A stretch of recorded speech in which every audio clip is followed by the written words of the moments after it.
Alright, so nagbabalik tayo sa ating violin tips and tricks. And for today's video, let's talk about if you can do vibratos on open strings. No, makakapag-vibrato ba tayo with open strings? And how you can actually do it, how it works, and why, if it's effective or not. Ayan, yun yung pag-usapan natin on today's video. So first things first, pwede ba tayo mag-vibrato on an open string? The short answer is yes, and the long answer is technically it's a different process than what you might be thinking. Okay, so when we talk about open strings, diba? Syempre, of course, they're open for a reason, and that reason is because we can't stop the strings. Open nga sila. So meaning, we just let them vibrate. Now, paano tayo mag-vibrato? When we just want those strings to be open and vibrating on its own, no? So, kasi akala ng mga karamihan, no? Parang it's like a joke na, nag-vibrato sa open strings. But if you are a little bit more advanced, you understand more about the physics of things, no? So, pwede naman siya technically, di ba? So, when we talk about open strings and vibratos, we don't actually wiggle, no? Of course, sabi nga natin, yung vibrato is a fluctuation of the pitch, no? Na ginagalaw natin yung pitch, we lower and put it back to the original placement. So, nag-move tayo. We're not technically wiggling or vibrating the whole instrument, no? It happens naturally, yung vibration ng instrument. So, hindi mo pwedeng sabi nung iba, alog-alogis mo lang daw yung instrument mo when you're playing on, let's say, open G, no? Magva-vibrate na siya. Of course, magva-vibrate siya, but that's not the effect that we want. Okay, so, to be able to do a vibrato on an open string, you actually have to understand sympathetic vibrations, no? Okay, so to put this in perspective, kung nakapasok na kayo sa isang room, let's say a closed room, and then may drum set doon, and then when you start speaking or tumutugtog kayo or whatever, may sounds kayong napoproduce, and the drum head suddenly sounds, no? Kaya nyo may multo, ganyan. Pero that is sympathetic vibration, no? So sound travels through the air, no?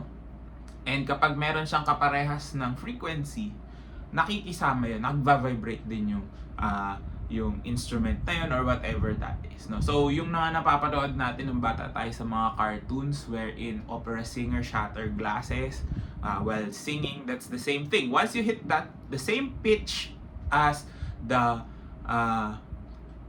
glass, for example nga, yun, nagva-vibrate din siya and it might cause it to break. I don't know if that's true or not, pero nagva-vibrate siya, di ba? So, the same thing, pag pumupunta ka sa mga concerts, di ba? Yung tunog ng speaker, sometimes may mga tunog na parang it causes you goosebumps or something like that. So, the same principle applies here. Now, we want to vibrate the same pitch in a different register. So usually, kapag may open strings tayo, we vibrate the same note an octave above. No? So for the G string, we have to vibrate the G on the third string, which is the D string. So D3 siya, no? So you have to vibrate the string. So, ganito siya mangyayari.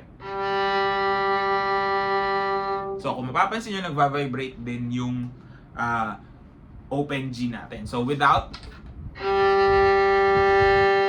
Now, I'm going to play again. I'm not playing the note on the third string or on the D string, but I'm playing only the open G. So, nangyayari to hindi lang dahil sa pag-alog. Kasi kahit alugin ko, wala rin naman di ba? But, if I play it here, dahil nga, nakikisama siya dun sa nangyayari, dun sa same frequency na yun. So, it only works going up, no? You can only vibrate it pataas, no? Hindi mo magagawa na i-vibrate mo yung open. Let's say, for example, sa A, and then you're gonna do a 1 on the G. hindi magiging ganun ka-effective because yung bass note natin should be the lowest para maka-vibrate siya also with the overtones of the note that is being played, no? So medyo complicated yung science behind it, no? But the main principle is that nakikisama siya sa nangyayari sa ibang parts niya. Because a sound is not just one note, no? When we play it, there's a lot of other factors involved. So ganun yung pinaka-principle niya. So if you wanna vibrate your open strings, play an octave above, no? Let's try sa D string, for example. Without and with vibrato. It could be as subtle as you want, or it could be as aggressive.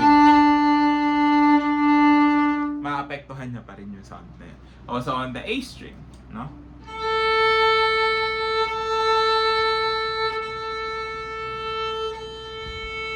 So, parehas pa rin naman yung principle, but technically, it's sort of a fake vibrato in a sense. Kasi hindi naman talaga yun yung naapektuhang note.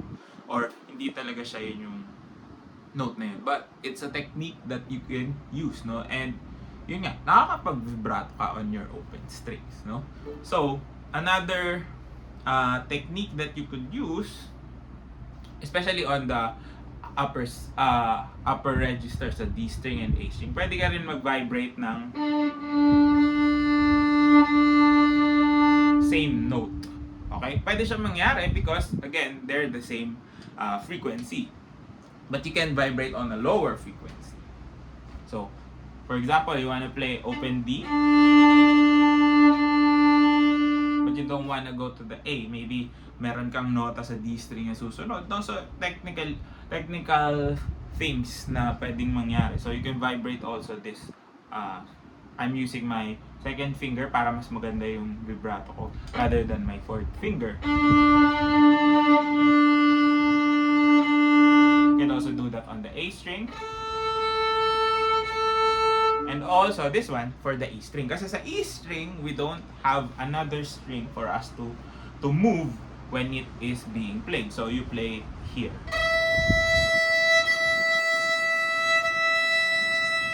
So those are the ways where you can do vibratos on your instrument. Kasi yung open strings minsan kailangan mo talaga siyang i-play. Sometimes it's a matter of techniques, no? Kung may kailangan kang gawin right after, for example, may kailangan ka i-play, no? Especially ito, madalas talaga ginagawa siya on the G string because there's no other option available for an open G string. Because it's the lowest note of the instrument, wala na ibang way para makapag-vibrato. Sa D, A, and E string, marami kang pwedeng options to do, no? Para mapatunog mo pa siya, mapaganda mo yung open string na yun, no? But yeah, on the G string, it's the most prominent string na open that you need. If you need vibrato, you could actually do. So, you can try it out, but of course, bago nyo testingin yung mga yan, kailangan maganda rin muna yung vibrato techniques nyo. So, maayos yung movements ng fingers kasi kahit na sabihin natin marunong ka na mag-vibrato or mali yung technique ng vibrato mo, hindi siya gagana. Yung iba na nagwi-wiggle lang ng instrument, hindi magiging ganong kaganda yung magiging sound niya. Because again, it's still relying on proper form, proper technique para mapalabas mo yung magandang sound. And I think you have to also understand that the bow also plays a huge role and factor on it, no? So, kailangan maayos din yung stroke mo. So, but if the quick question to the answer again is, you can do vibratos on your open strings. You just have to find the right technique, proper execution. Of course, kailangan mo practicein para makuha mo siya. And in use cases, some use cases lalabas talaga na kailangan mo siyang gawin. No? And you just have to explore your instrument kasi iba-iba rin yung reaction ng bawat instrument sa bawat technique na ginagawa natin.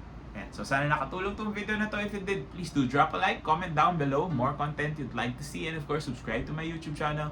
Follow me on all my socials, links that you need all down in the description box below. This has been Ryan Monakil for Violin Tips and Tricks, and I'll see you on the next video.